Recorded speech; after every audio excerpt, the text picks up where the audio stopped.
20 yanvarda ayın 19'u günü herkesin iş yerinde gündüzden değilmişti ki gece atacaklar. Ve herkesi işten eve tez bırakmışlar. Biz de geldik. Onda ben Edebiyat ve İnsanat gazetinde çalışırdım. Eve geldim, saat təxminən 4-5 olardı. Eve giren kimi ülvünü soruştum. Anam dedi ki tələbə yoldaşı gelmişti. Cavid onunla gitti onlara. Biraz da qaşqabaqlı. Dedim, niye qaşqabaqlısan? Dedi ki, kişiyle dalaşmışam atamla. Nəyin üstündə? Dedi, o bırakmırdı, uşağı pislikdirirdi. Atam da onu bırakmırdı, gerçekten bırakmırdı. Hiç vaxt, mesela Ülvi bircə dəfə gece gitti, onda da el oldu. Bir gece qurban oldu. Kardeşim elə gece səhərə qədər oradaydı. Bizim özümüz hamımız mitinglere gedirdik. Ama Ülvün belə bir qayda qoyulmuşdu ki, gündüz 1-2 saat geçsəndə evdə olmalısan. Və mənim atam çox sərt adam idi, çox müəllim idi. Və karakterli, ciddi adam idi. O Ülvünü evdən bayra çıxmağa qoymurdu. Evdə olmalısın. Həmin gündə deməli bu Pioner kinoteatrı var. Orada bunu qərargah rəisi təyin ediblər. Bilmirəm da kim eləyib onu. Cavidə deyib ki, məni evdən buraxmırlar. Mən isə orada olmalıyam. Gedək evdən məni çıxarqın.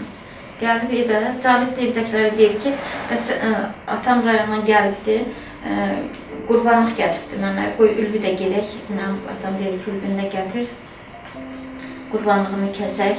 Mənim atam da deyir ki, eviniz hardadır? O demiş ki, kvartiyant qalıb biz.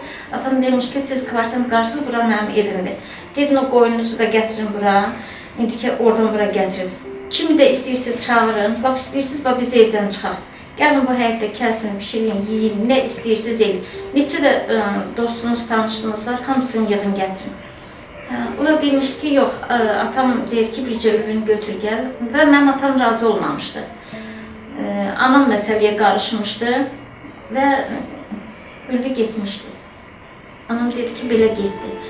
Və biz dedik ki, o Allah'dır.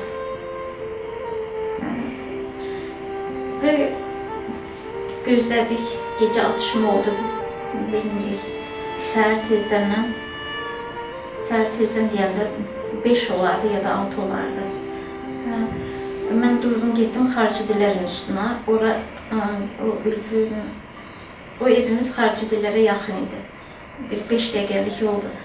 Getdim, orada gördüm ki, qapıya çoxlu adamlar yığışıb. Ülvün tələbə yoldaşlarını da tanıdım.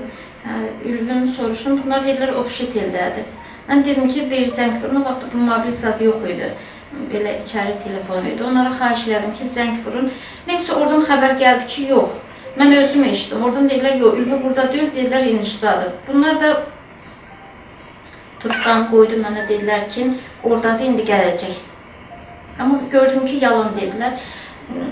Sonra biraz keçdi, zəng vurdular ki, yox, Xalq Cəbhəsinin qərargahındadır Nəsimi rayon. O da 28 tərəfdə bir yerdir, bilmirəm.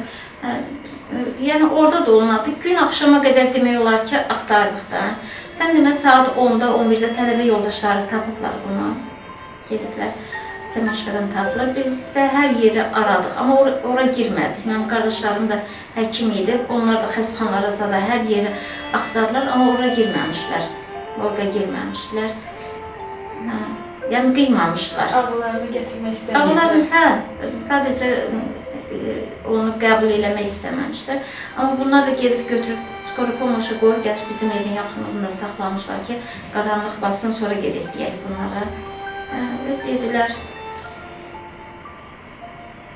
5 min.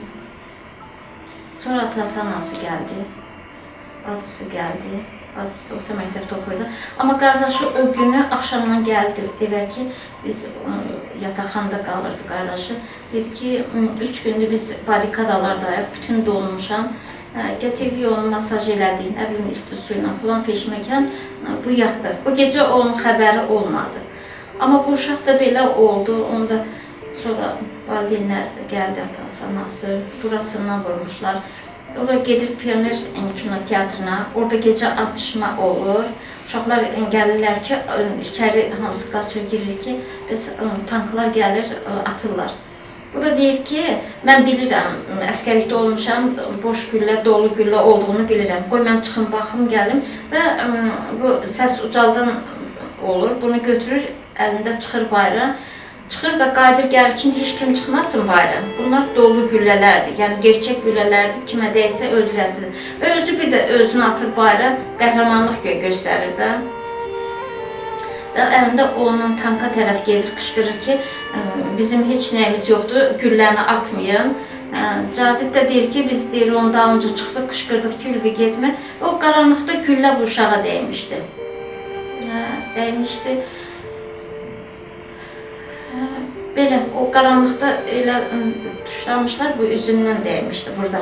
Amma bütün için xalayıb dönmüşdü, küvəyindən çıxmışdı.